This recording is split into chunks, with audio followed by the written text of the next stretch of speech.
Hey skiers, I'm Jeff from skiessentials.com. I'm Bob. Happy Friday. Welcome back to our Top 5 Fridays ski industry news videos.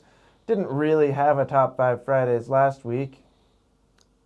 Not for news, but I think people enjoyed the live format. Sure. So. Yeah, so thank you to anybody that joined our live video last Friday, especially if you placed an order too on Friday, then greatly appreciated. I helped out shipping on Monday, and I got to ship two of the free orders, the winners. Oh, did you? Yep. Oh, that's so exciting. Yeah, I was pretty excited. Pat made sure to bring them right to me. He's like, sweet. This is completing the circuit. Right. So you got to do it. You got to do it. I mounted some skis. Nice. Yeah, on Saturday. Yeah. Maybe I mounted your skis. You're right. You never know. You'll never know, because I don't remember anyone's names. I mounted a lot of Enforcer 100s. Yeah. If you bought an Enforcer 100, I may have touched it. Nice. Yeah. Happy December. Yep. December 1st. Yeah. Crazy. Yep. Great start to the season here in Stowe. Yeah, I saw a funny picture of like Sun Valley opening day, and it looked pretty brown. Yeah. And yeah, just nice. It comes and it goes. Exactly. Yep. Today was probably the warmest day that we've had in a while. Since like opening day. Yeah, a little bit of snow melt today, but I don't think it's going to be any kind of catastrophic thaw. No. So, yeah, really setting up nicely for the start of the season here in Vermont. This is a narrow frontside comparison. This was fun. Yep. Yep, had a lot of fun. And we don't often do this, but we're going to put this out tomorrow. Great. Yeah. It just kind of slotted in really nicely for tomorrow. So I've pretty much got it all wrapped up in the editing room. There's no editing room anymore. Can you imagine if we were like cutting? Right. Anyways. So check back tomorrow for this. I'll probably put it up, I'd say like around 4 tomorrow afternoon, 4 p.m. Eastern Standard Time. And there's a good chance we'll kind of wrap up our comparisons next week. Right. And we've done a fair amount so far. Yeah. So we've got the extremes. The opposite, where we're like doubling the width of these things. Which is crazy. Pretty much, yeah. Yeah, we are. Wow. I didn't really think about that. Yep. But yeah, if you took two Redster X9S and put them together, 130 underfoot. Yep. So yeah, we're gonna do this front side comparison. We'll be putting that out tomorrow, and then we'll have a powder ski comparison likely on Tuesday next week, and then we've got a lot of on snow stuff to do. Yep. So we'll really be kind of switching gears into more on snow focused reviews. You and I both have like a number of boots to get through. Yep. So looking forward to that, and looking forward to sharing kind of some of our thoughts on new boot technology. We got Shadows, we got Boas, we got, what else do we got? You have like I have a Raptor 140 World Yeah, you Cup. got a weird head boot. Yep. The Nordica. Yep. That the Unlimited. So yeah, there's some fun new stuff out there in boot world. Yep. I think checking all the main boxes just between Boa and Shadow. But yeah, lots of fun stuff to look forward to, both for us and hopefully for you as well. Do you have anything else? I think that's it. Okay. I feel like we're really getting into like winter news Ski here. news. Yeah. Yeah. But it's still probably going to be pretty quick because none of these require too much discussion, I don't think. No gondola topic today. Exactly. Yeah. We can't hem and haw about a gondola unless, like, I suppose, if you really twisted my arm, I could probably get a gondola into any of these situations. I'll factor it into one of them at some point. We'll Excellent. probably figure out which one it is. I'm really looking forward to this. So first up, the Killington World Cup race this past weekend was a great success. Those were the best looking conditions that I remember seeing ever at Killington for that event. Again, really impressive that they do this for late November. Yeah, hats really off impressive. to their snowmaking team. Yep. It truly is impressive. And the races were very entertaining to watch. On Saturday, Michaela picked up a third in giant slalom. Paula Moltzen was 8th. AJ Hurt was 19th. some great racing from Paula Moltzen this weekend. And then a day later on Sunday, Michaela was first in the slalom. Really, like, she looked like she was in control the whole day. Tough to beat. Yeah. I mean, Petra skied really well, but Michaela really just kind of closed the door. Yeah. So, just very, very impressive. That was her 90th career World Cup win. 100's right around the corner. I was talking to some guys out there earlier this week, and I'm like, I don't think I've ever won 90 Of anything. So, very impressive to You do gotta- it on the highest level. You got to play more video games. Yeah. Okay. I've won 90 video games. That's probably the only thing that I could get up to 90.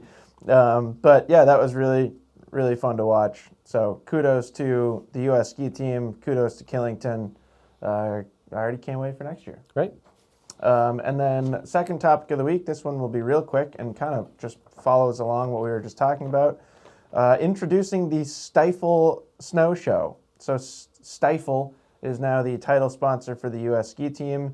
And this seems like it's going to be basically like a ski-themed Sports Center style broadcast put on by NBC Sports.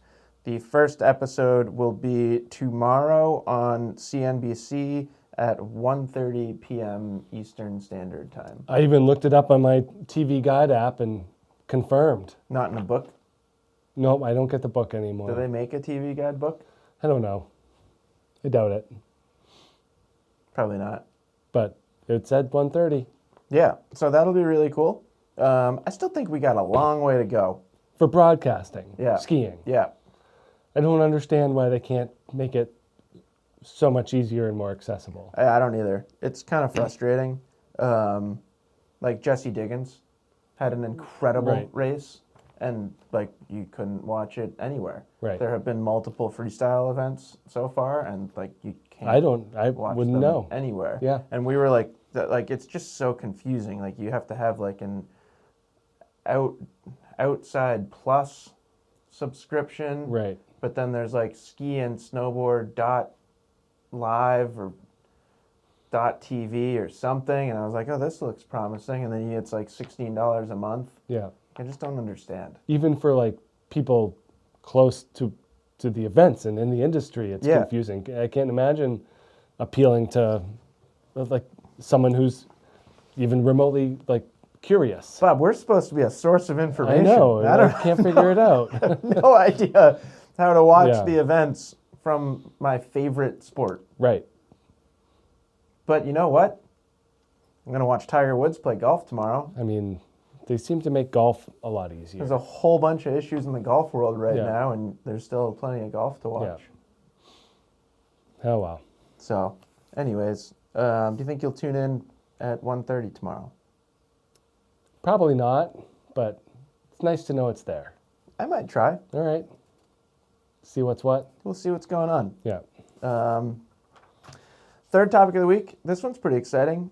I feel like, oh, this is it. This is it. This is the one. Boy, I'm excited. Salt Lake City has officially been named the preferred host for of course, I didn't write down the year. Pretty sure it's 2034. Yeah, the 2034 Winter Olympics. Still lots of work to do, like all the logistics and venues, and there's just a ton of work to do from there. But it's a very good sign that we will most likely get a Utah Olympics in 10 years. Yep, and here's where the gondola, I think the confirmation of the gondola will put them from preferred to locked. That's how it's coming into play. Definitely not Yeah, I going to know. happen, right? But But- I like where your mind's at. Yeah, and just looking at years like 2034. That's like they couldn't get it done by then, right? No, it was like 2040. Yeah. I think was the... Yeah, the proposed timeline for the gondola construction. So they're screwed. I know. But we've talked about how this seems like the perfect spot. Like, But why would you not Oh, do for it there? Olympics. Yeah. Yeah, proximity, quality, Yeah. all those things really make a lot of sense. Yeah, infrastructure. Yeah, and previous success, like whenever it was, Salt Lake. Yep. I don't know. 02? 02? I want to say 02. Um, What was 98? Was that Nagano? I think. What was 2006? Is that Russia? No, that was later. That was more 2010? recent. 2014? But What year is it? I don't know. I lose track. But maybe this is like a great opportunity for Salt Lake to fast track this project, to I think it could like debut their new gondola for the 2034 Olympics. Yeah, I think we're I really appreciate what you're doing Yeah, right now. I'm with trying to help you out. Bringing gondola into it, but I think a more likely thing would be like just a really well-established bus system. Yeah. Public transportation, shuttle people all around to different events and locations and stuff like that. But yeah, really exciting and looking forward to it. And I would like to go. Yeah. Well, you got 10 years to plan. I know. Plenty of time. You can do it. Yeah, I think I can. I'm going to do it. Who wants to go to the Olympics with me? I went to the 1996 Atlanta Olympics. All right, you're due. Was anybody at the 1996 Atlanta Olympics? 38 years later, you'll be at your next Olympics. Yeah, I like it. Yeah. Badminton. That was your event? That was far and away the most entertaining event that I watched. You know what's really boring to watch in person? No? Table tennis? Diving. Diving, like high dive stuff? Yeah. Like the first 3 divers was really cool. Yeah. And then it's all the same. Yeah. And it's like pretty slow paced. Like you get like one dive in like 4 minutes. Yeah. Yeah, that was really disappointing. Because I've always liked flips and stuff. Right. So as a kid, I was like, yeah, I want to go see diving. And 10-year-old Jeff was very disappointed. I still think like the aerials, like Olympic and World Cup aerials, is one of the most impressive things I've seen. That's pretty live. Pretty awesome to watch. Yeah. They just go so high. And they keep going up. Yeah, you don't get a good perception of that when you watch it on TV. Yeah. Just how high they go. Yeah. Yeah, it's crazy. Hey skiers, this is Jeff from the future, at least for the timeline of this video. Somehow we completely skipped over the 4th topic of the week, so you're watching Jeff from the future, and then you'll go back to Jeff from the current timeline to finish the remainder of the video. But anyways, Bob, 4th topic of the week. I mean, we didn't know what year it was earlier, so it's not out of the realm. Totally. Or later. What? Yeah. 4th topic. What year is it? How far from the future am I? I know. Am I Jeff from the 2034 Olympics? I think so. It's been great, guys. The Salt Lake City Olympics have been really good. Hats off to the U.S. Olympic Committee for putting on a great event. Yep. No, this is really just Jeff from like 5 minutes in the future. Vail has acquired the Swiss ski area Crans Montana, or Crans Montana, however American you want to pronounce it. Yeah. And I don't even know which one's right. So anyways, this is now the 2nd largest Vail-owned property in Europe.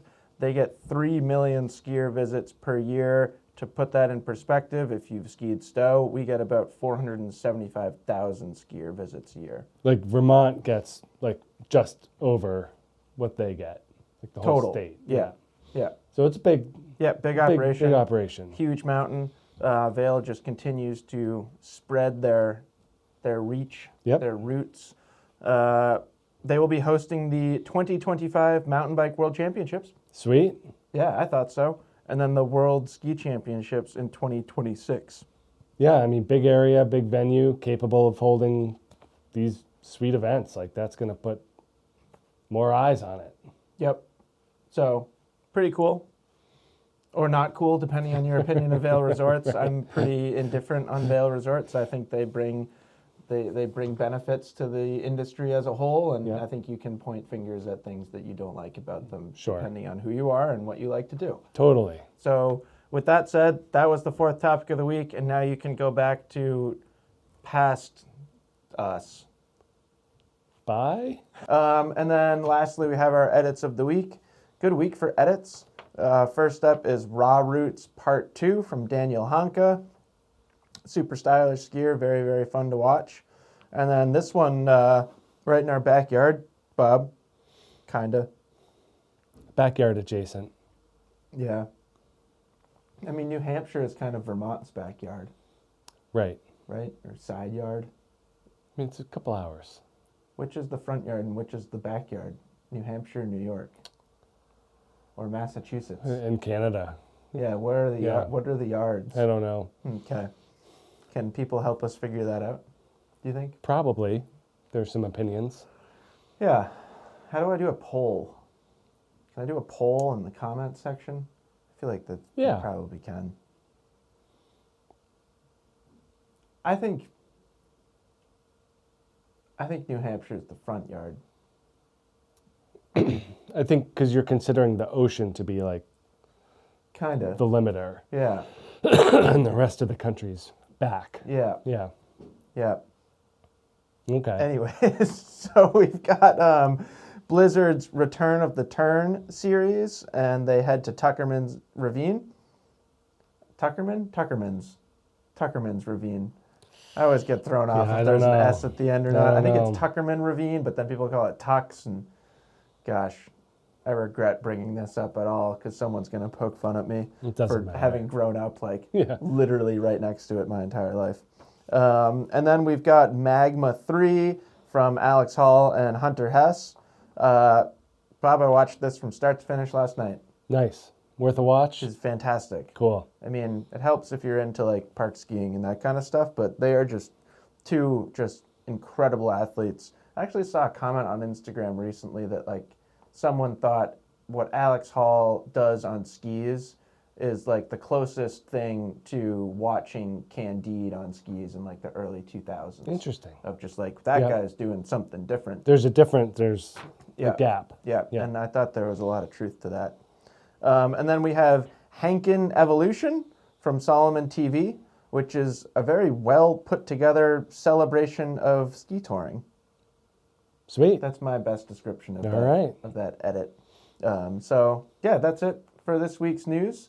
I would hope that most people are skiing at this point. Yeah, I think December is, there's a lot of mountains that don't open till mid-December, which, That's true. from an operational standpoint is fine. But I think that most kind of mainstream resorts are up and running and Yeah. accepting of customers. Well, all I was going to say is I hope many of you get to ski this weekend. Look out for the frontside ski comparison tomorrow. Maybe if you're not skiing, you can live vicariously through a comparison of really narrow skis. Sure.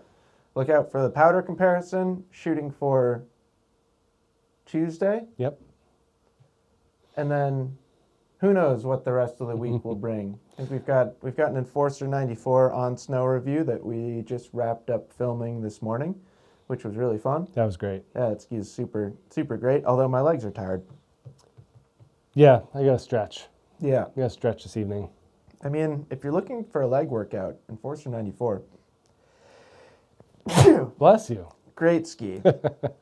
And yeah, with that sneeze, I suppose we'll just end before another one comes because there's usually two. Hope everyone has a fantastic weekend, and we'll talk to you next week. Bye. More sneezing?